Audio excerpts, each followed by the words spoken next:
Hi this is Sravani welcome to news analysis. ప్రధాన వార్తాపత్రికలో వచ్చిన అంశాలను ఒక్కొక్కటిగా చూద్దాం.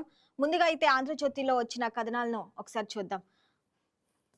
ఏపీలో స్వర్ణాధ్యాయం, ఘోరాలు చేసి గుళ్ళు చుట్టూ తిరుగుతున్నారు నా మిత్రుడు పవన్ కళ్యాణ్ లక్ష్యంగా విష ప్రచారం. విజయవాడ ఘటనకు కుల్లం రంగు, గొడ్డలి పార్టీ మేనిఫెస్టో, రప్ప ఇక విజన్ ధ్వంసం విధానం ఫేక్ ప్రచారం, ఒక టీచర్ పోస్టు భర్తీ చేయలేదు కానీ డిఎస్సిపై దుష్ప్రచారం, జగన్ పై సీఎం చంద్రబాబు ఆగ్రహం అంటూ కూడా ఆంధ్రజ్యోతిలో ఈ వార్త చూస్తున్నాం. అయితే ఇక్కడ మనం ఏపీలో స్వర్ణాధ్యాయం అంటూ కూడా ఈ వార్త చూస్తున్నాం. ఏదైతే నిన్న జరిగిన జొన్నగిరి గని సమావేశంలో అయితే చంద్రబాబు నాయుడు పాల్గొనడం జరిగింది. ఇక దానికి సంబంధించిన వార్త అయితే మనం ఇక్కడ చూస్తున్నాం. రాయలసీమ గ్రోత్ ఇంజన్ జొన్నగిరి, రాష్ట్రం అన్నపూర్ణే కాదు రత్నగర్భ కూడా. ఇక జొన్నగిరిలో జ్యువెలరీ పార్క్ ఏర్పాటు, దేశానికి సరిపడా బంగారం. ఇక ఇక్కడి నుంచి అంటూ కూడా ఈ వార్త చూస్తున్నాం. చిత్తూరు అనంతరంలోను త్వరలో గోల్డ్ మైన్స్. ఇక కర్నూలు జిల్లా జొన్నగిరి సభలో అయితే చంద్రబాబు ఇలా మాట్లాడటం జరిగింది.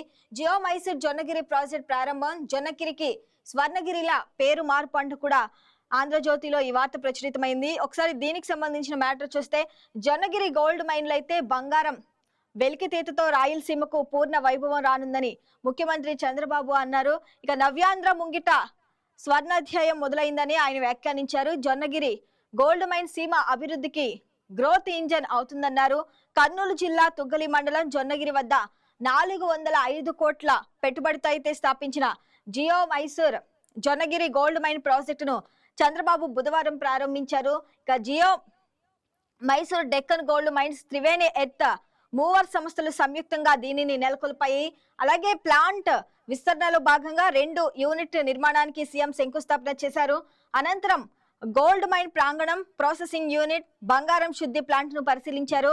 ఇక త్రివేణి ఎర్త్ మూవర్ సంస్థ chairman B Prabhakaran, director Karthikeyan ఆయనకైతే మైనింగ్ మొదలుకొని బంగారం శుద్ధి చేసేయని ప్రతి ఒక్కటి చూపించడం జరిగింది. దానికి సంబంధించింది వార్త. ఇక మరొక వార్త మనం చూస్తే, పెంచలేదు తగ్గించమంటూ కూడా ఇక్కడ ఒక వార్త చూస్తున్నాం ఆంధ్రజ్యోతిలో.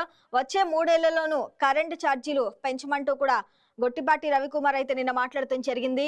ట్రీ డౌన్ విప్లవం ఘనత కూటమిదే, సామాన్యుడిపై భారం మోపకుండా 20,000 కోట్ల ప్రభుత్వమే భరిస్తుంది. 2 ఏళ్లలో యూనిట్ పై 13 పైసల భారం అయితే తగ్గించాము. ఇక కరెంటు కొనుగోలు వ్యయం 52 పైసలకు తగ్గించాము. నేతన్నలకు 200 యూనిట్లు ఉచిత విద్యుత్ అందిస్తున్నారు. ఇక పవర్లూమ్ కార్మికులకు 500 యూనిట్లు ఉచితం. రాష్ట్రాన్ని గ్రీన్ ఎనర్జీలో నెంబర్ 1 గా నిలిపాం. మంత్రి గొట్టిపాటి రవికుమార్ అయితే వెల్లడించారు. 2 ఏళ్ల విద్యుత్ శాఖపై అయితే ప్రగతి నివేదిక విడుదల చేశారు. దీనికి సంబంధించిన ఒకసారి మ్యాటర్ చూస్తే, 5 ఏళ్ల జగన్ ప్రభుత్వ హయాంలో అయితే 9 సార్లు విద్యుత్ ఛార్జీలు పెంచితే, ఇక కూటమి ప్రభుత్వం వచ్చిన 2 ఏళ్లలో ఒక్క రూపాయి కూడా పెంచలేదని విద్యుత్ మంత్రి గొట్టిపాటి రవికుమార్ తెలిపారు.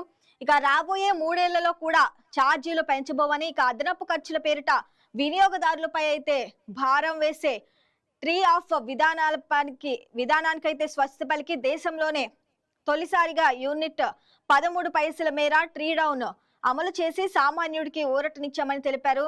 ఇక అదే సమయంలో 2026-27 సంవత్సరానికి సంబంధించి 15,790 కోట్ల ఆదాయ లోటును ప్రభుత్వం భరిస్తుందని, ఇక అలాగే 2019-20 నుంచి 2023 నుంచి 2024 వరకు పంపిణీ సంస్థలకు సంబంధించి 4,497 కోట్ల ట్రూ ఆఫ్ బాధ్యతలు కూడా ప్రభుత్వం స్వీకరించిందని చెప్పారు. ఇక తద్వారా ప్రజలపై అయితే భారం పడకుండా చూపగలవని కూడా మాట్లాడటం జరిగింది. విద్యుత్ శాఖలో కొలువులు 629 ఏఈలకు నోటిఫికేషన్, 3 డిస్కంల పరిధిలో పోస్టులు. ఇక 2019లో అయితే చివరిసారిగా నోటిఫికేషన్. తిరిగి కూటమి హయాంలోనే మళ్ళీ అంటూ కూడా ఇదొక వార్త మనం చూస్తున్నాం. రాష్ట్ర ప్రభుత్వ నిరుద్యోగులకు మరొక శుభవార్త అందించింది. విద్యుత్ శాఖలో సుదీర్ఘకాలం తర్వాత అసిస్టెంట్ ఎగ్జిక్యూటివ్ ఇంజనీర్ పోస్టుల భర్తీకైతే శ్రీకారం చుట్టింది. సుమారు 625 ఏఈ పోస్టులకు బుధవారం అయితే నోటిఫికేషన్ విడుదల చేసింది.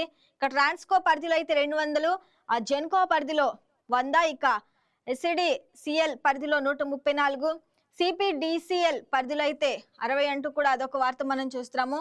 ఇక మరొక వార్త మనం ఆంధ్రజ్యోతిలో చూస్తే, సాయి కృష్ణ చనిపోయింది కస్టడీ సాయి కృష్ణ చనిపోయింది కస్టడీలోనేనా అంటూ కూడా ఇదొక వార్త మనం చూస్తున్నాం.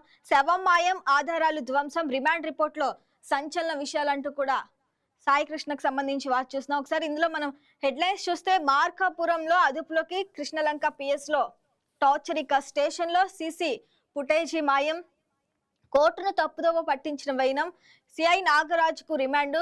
రిపోర్ట్ లో కోర్టుకు తెలిపిన సిటీ 17 మంది సాక్షుల విచారణ, వాగ్మూలాలతో ప్రాథమిక నిర్ధారణ, మరికొందరి ప్రమేయంపై కూడా దర్యాప్తు జరగనుంది. ఇక రాజమండ్రి జైలుకు నాగరాజు వచ్చే నెల 8 వరకు రిమాండ్. ఇక దీనికి సంబంధించి మ్యాటర్ చూస్తే, విజయవాడలోని కృష్ణలంకకు చెందిన రౌడీ షీటర్ గాదే సాయి కృష్ణ అదృశ్యం కేసులో అయితే ప్రత్యేక దర్యాప్తు బృందం సంచలన విషయాలు బయట పెట్టింది. కృష్ణలంక పోలీస్ స్టేషన్ లో అయితే పెట్టిన హింసతోనే సాయి కృష్ణ మృతి చెంది ఉండొచ్చని కోర్టు తెలిపింది. మృతదేహాన్ని మాయం చేసి ఆధారాలు చేర్పే ప్రయత్నం జరిగిందని కూడా ప్రాథమికంగా అయితే అనుమానం వ్యక్తం చేసింది. సాయి కృష్ణ తల్లి హెబియస్ కార్పస్ పిటిషన్ విచారణ సందర్భంగా కోర్టు నిజాలు చెప్పకుండా తప్పుడు సమాచారం ఇచ్చి తప్పుదోవ పట్టించినట్లు ఆరోపించింది. పాత కేసుల్లో కోర్టు వాయిదాలకు రాకుండా తప్పించుకొని తిరుగుతున్న సాయి కృష్ణను మార్కాపురంలో అయితే అదుపులోకి తీసుకొని కృష్ణలంక స్టేషన్ లో టార్చర్ కు గురి చేసినట్లు ప్రాథమిక విచారణలో అయితే ఆధారాలు లభించినాయి అంటూ కూడా ఆ వార్త మనం చూస్తున్నాం. ఆంధ్రజ్యోతిలో మరొక వార్త చూస్తే, మీరు చదవకపోతే నాకు మైనస్ మార్కులు అంటూ కూడా ఈ వార్త చూస్తున్నాం. దీనికి సంబంధించి ఒకసారి హెడ్లైన్స్ చూస్తే, సీఎం ఊరుకోరు, నా భవిష్యత్తు మీ చేతుల్లోనే, విద్యార్థులతో లోకేష్ సరదా వ్యాఖ్యలు, విద్యా వ్యవస్థలో సంస్కరణలు పూర్తి, ఇక ఫలితాలు సాధించాలని టీచర్లకు కూడా ఒక స్పష్టీకరణ, మోడల్ ఆఫ్ ఎడ్యుకేషన్ గా మార్చాలని నిర్దేశం, సమస్యలపై లీప్ యాప్ ద్వారా నేరుగా తనను సంప్రదించాలని టీచర్లకు కూడా సూచన. P4 కింద కృష్ణా జిల్లా కొక్కిలిగడ్డ హై స్కూల్లో నిర్మించిన అదనపు తరగతి గదులు ప్రారంభంలో అయితే లోకేష్ పాల్గొనడం జరిగింది. చంద్రబాబు తన్ను మంచి మార్కులు వేస్తారని, సక్రమంగా చదవకపోతే మైనస్ మార్కులు వేస్తారని విద్యాశాఖ మంత్రి నారా లోకేష్ అయితే నిన్న మాట్లాడటం జరిగింది. మీరు సిద్ధమా సర్ అంటూ కూడా ఇదొక వార్త మనం చూస్తున్నాం. ఒకసారి ఇందులో హెడ్లైన్స్ చూస్తే, ఓటుకు చేటు రాకుండా చూసుకోండి, 2002 జాబితాలో మ్యాపింగ్ తప్పనిసరి, సొంతంగా లేదా తల్లిదండ్రులకు కుటుంబీకులకు అప్పట్లో ఓటు ఉండాలి, లేకపోతే 12 రకాల ధృవీకరణలో ఒకటి తప్పదు, చిరునామా మారితే మరింత అప్రమత్తం అవసరం, ఇక బిఎల్ఓను మీరే సంప్రదించడం ఉత్తమం అంటూ కూడా ఇదొక వార్త మనం చూస్తున్నాము. ఒకసారి బోగస్ ఓట్లు, ఒకే వ్యక్తి ఒకటికి మించి ఓట్లు, వీటి ఏరితే సర్లక్ష్యం. ఒక రకంగా చెప్పాలంటే ఇది ఓటర్ల జాబితా ప్రక్షాళన. అంతకు ముందు 2002లో అయితే దేశవ్యాప్తంగా సర్చ్ జరిగింది. ఇప్పుడు ఏం చేస్తారంటూ కూడా ఇది చూస్తున్నాం మనం. సరికి సంబంధించి 2002 నాటి ఓటర్ల జాబితాయే నేడు ప్రామాణికం. ఇక అప్పటికి దేశంలో ఎక్కడ కూడా ఓటు ఉన్నా ఓకే, ఆ నియోజకవర్గం ఓటు నెంబర్ ఇస్తే ఇప్పుడు ఓటు భద్రంగా ఉంటుంది. మరి 2002 నాటికి ఓటు లేకపోతే ఏం చేయాలి కూడా అంటూ కూడా దానికి సంబంధించి వార్తను చూస్తున్నాం.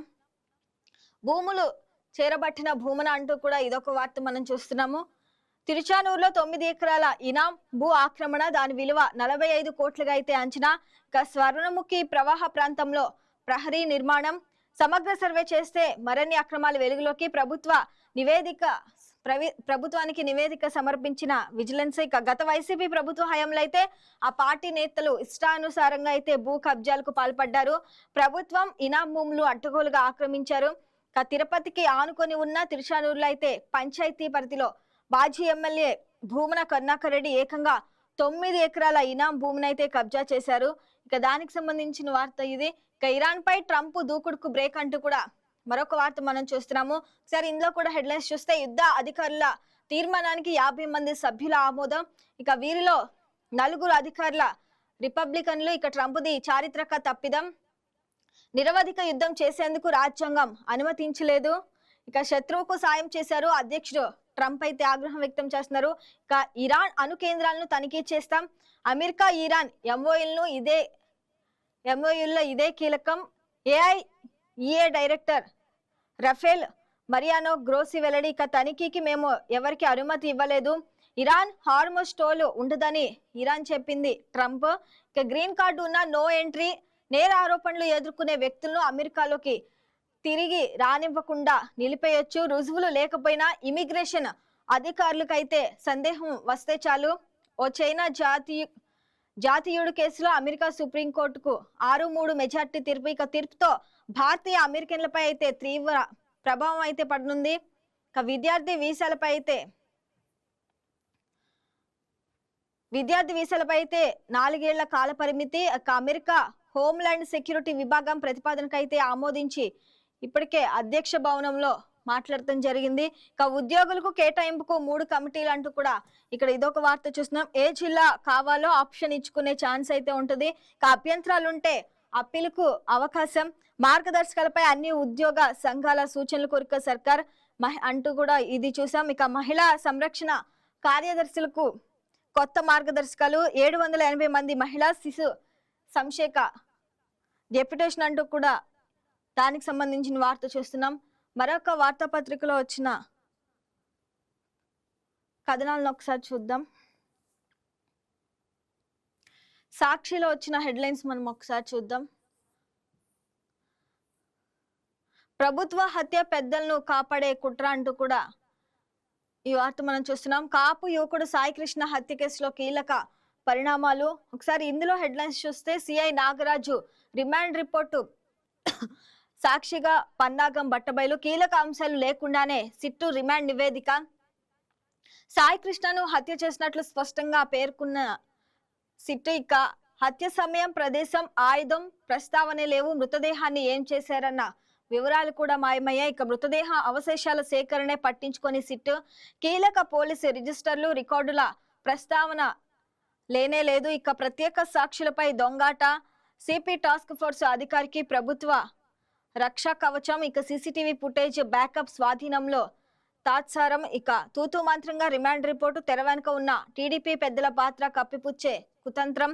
సిఐ నాగరాజు అరెస్ట్, రిమాండ్ అంటూ కూడా ఈ వార్త మనం చూస్తున్నాము. కర్మకాండాలు చేసుకుంటా సిఐ నాగరాజుకు సహకరించిన వారందరిపైన చర్యలు తీసుకోండి. సాయికృష్ణ తల్లి అభిమాన జడి గుండెల్లో గుడి అంటూ కూడా ఇదొక వార్త మనం చూస్తున్నాము. భూమయ్య గారి పల్లిలో వైఎస్ జగన్ పై వెల్లువెత్తిన అభిమానం. గట్టు శ్రీ లక్ష్మీ నరసింహస్వామి ఆలయం ప్రారంభోత్సవంలో పాల్గొన్న వైఎస్ఆర్సీపీ అధ్యక్షుడు వైఎస్ జగన్. గ్రామస్తుల ఇష్టదైవ సన్నిధిలో ప్రత్యేక పూజలు. గజమాలతో అయితే ఘన స్వాగతం పలికిన గ్రామస్తులు. వృద్ధుల ఆప్యాయత, చిన్నారులకు నామకరణం, అక్షరాభ్యాసం, తిరుగు ప్రయాణంలో కాన్వాయ్ ఆపి అంబులెన్స్ కు దారి. రాబోయేది మన ప్రభుత్వం అంటూ పార్టీ శ్రేణులకైతే భరోసా.